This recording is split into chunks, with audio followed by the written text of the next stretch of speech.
don't even want to do this anymore. No one even cares anymore. So what's the point of it? Oh, hey, welcome back. It's my favorite place in the world to be.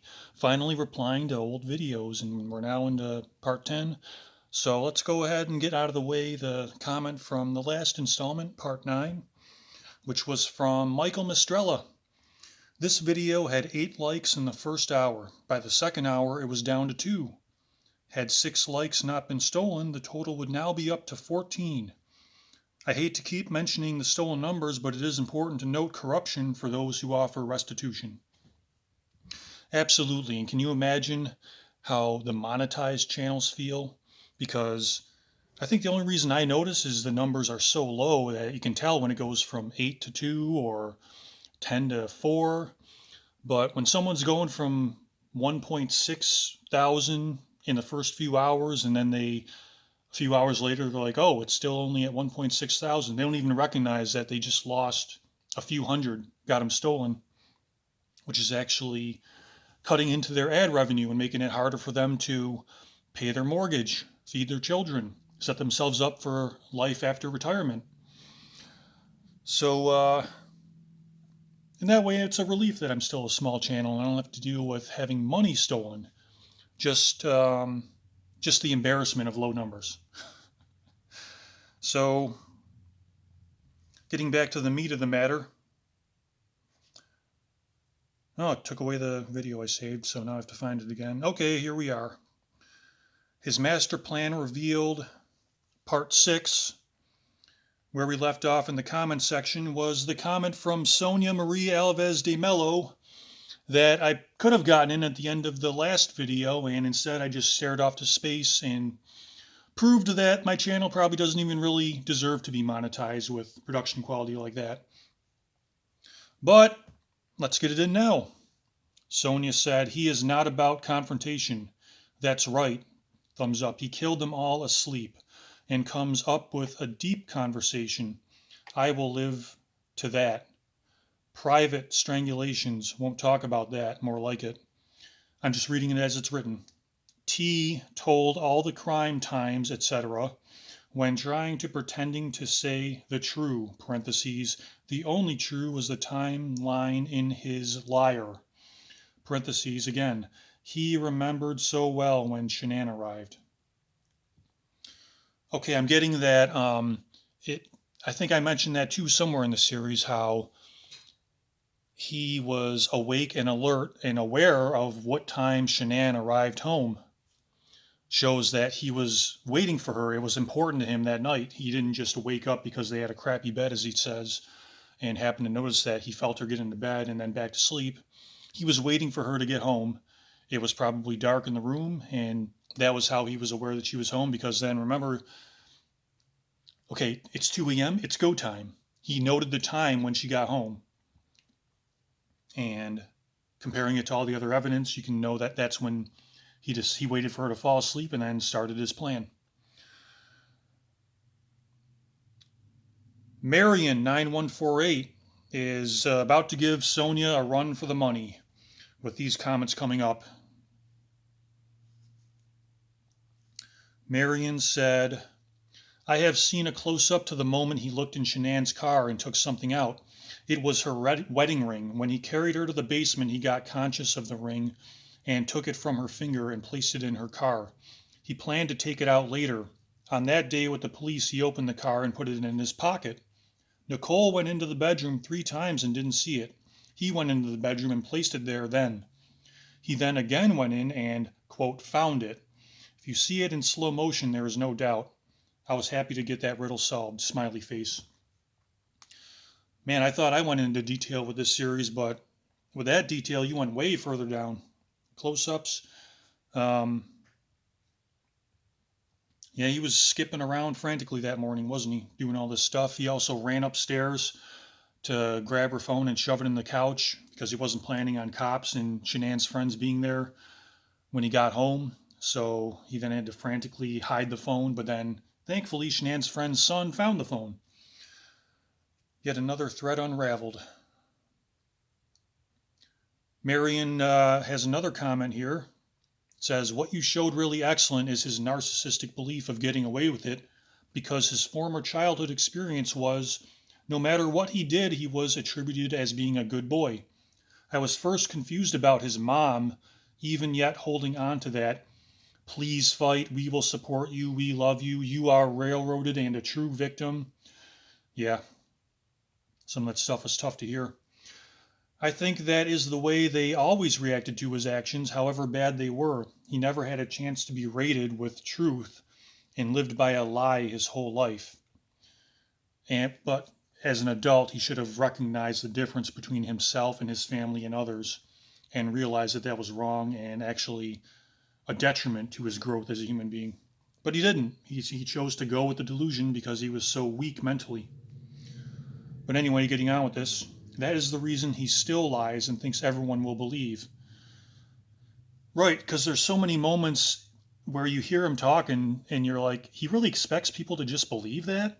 Because that's what we see whenever he's talking to his parents or his sister or the private investigator. He says things and they just kind of let him get away with what he's saying and move on, whereas someone, in a detached position looks at it and says, wait a minute, why are you saying that? Sorry, I had to pause this. Why are you saying that? There's more to be asked there. That's why you're just letting him get away with that? Come on. But anyway, trying to finish this up, I think he still believes it too, that he is no monster, no way. He has always been told to be a loving father no matter how emotionless he acted and how he felt inside. That were points that I couldn't bring together at first. Well, I'm glad my videos helped you bring them together.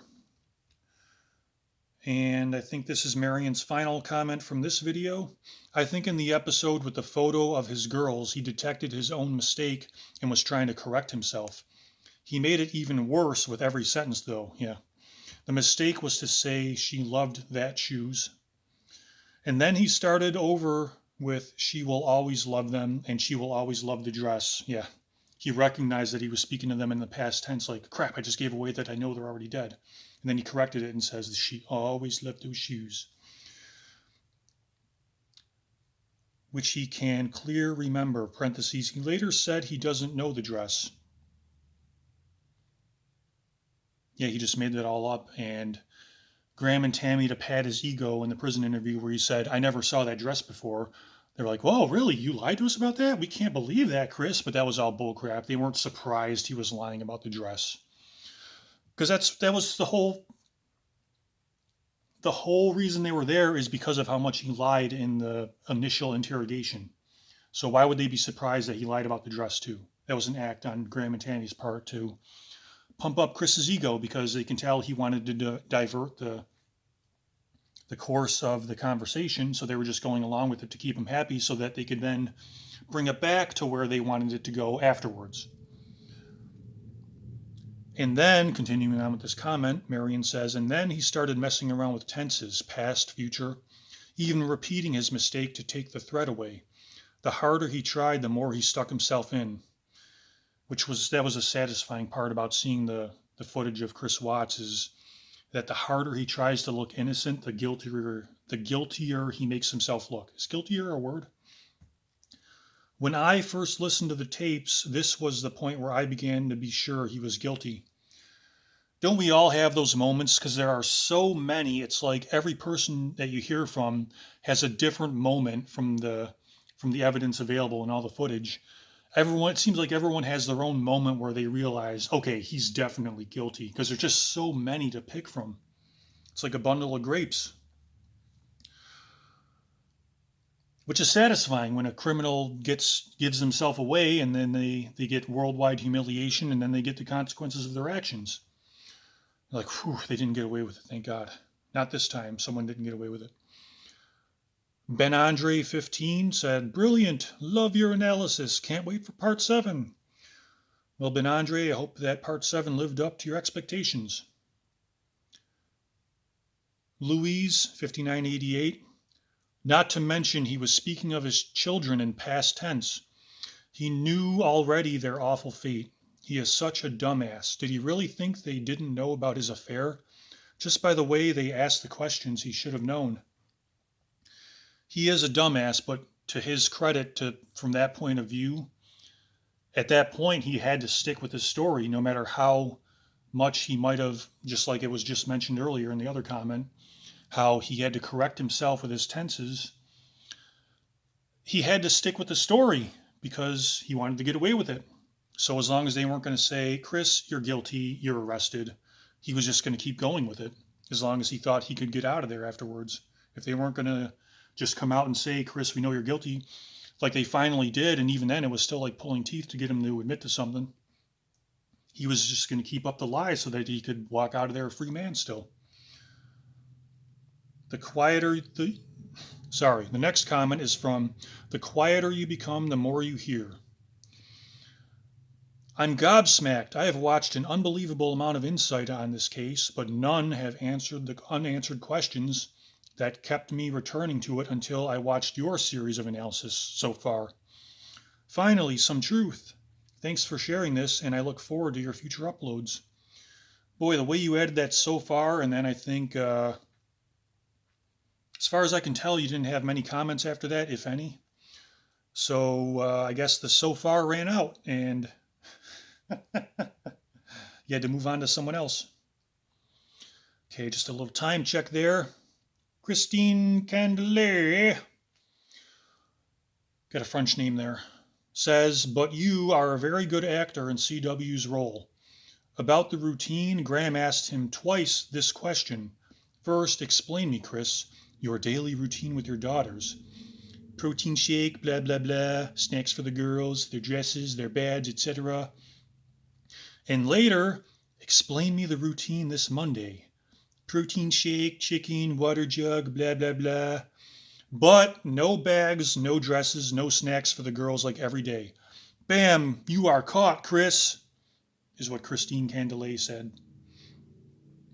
Yeah, and I've always looked at that part, and I've said that the bam took place before that, when, first Graham, as you said, Graham says, tell me about a typical day, and then Chris rambles, and then tell me about that morning. It should have just been, everything that morning was exactly the same except for the emotional conversation we had. It should have all just been the same. So that's where the bam took place for me, is that, that morning was just like every other day except for the emotional conversation I already told you about. But yeah, like I just said earlier, there's been many bams, many moments where people go, damn, this guy's guilty. There's so many. And I'm sure it's like that for many murderers. It's just that this case has an unbelievable amount of footage. So many to pick from. That is what is a little unique about Chris, is just the combination of how bad of a liar he is with how persistent of a liar he is. Because he's not a good liar. He's just persistent. He commits to the role. He's like a bad actor that doesn't know when to quit. But he commits to it. Okay, 38 Maddie said, it is telling thing.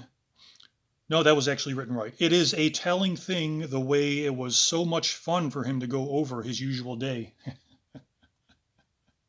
He's so proud of himself. He's so happy with... Yeah, in this video, I'm talking about how happy he is and excited to be talking about his daily routine to somebody, because he's so proud of his work, what he has to do every day, that the average person just does naturally and doesn't think it's even worth mentioning. It alludes to how much credit he gives himself, which is why it's so easy to just, for the average person like me, to label him as a narcissist, because of how much weight he puts on every normal thing he does.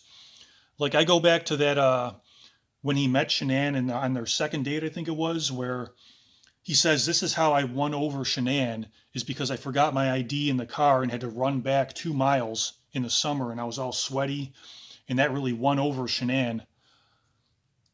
That won over the future mother of his children in his mind. That's a story he tells. I had a similar story happen like that with me, where me and my significant other at the time locked the keys in the car, and I had to run back 2 miles to my apartment to get the spare set of keys and go all the way back to unlock the car door to get the keys out of the car.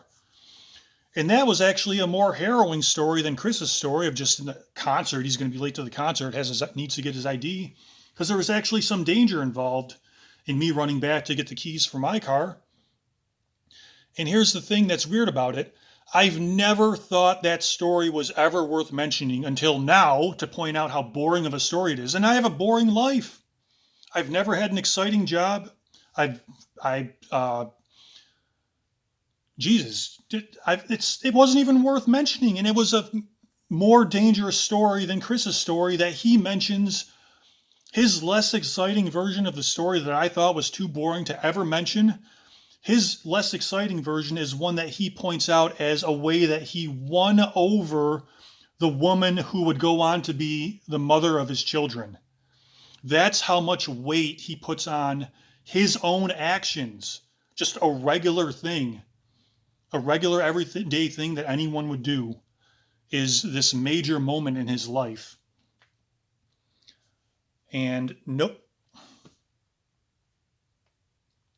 I think because he just, that's a key into how his brain kind of went off the rails, I think. Is he puts too much weight on his own actions and doesn't realize that that's just what you're supposed to do, you dumbass. Why are you giving me? I wouldn't tell that story. My version of the story, I've never told it to anyone until now to say how boring it was.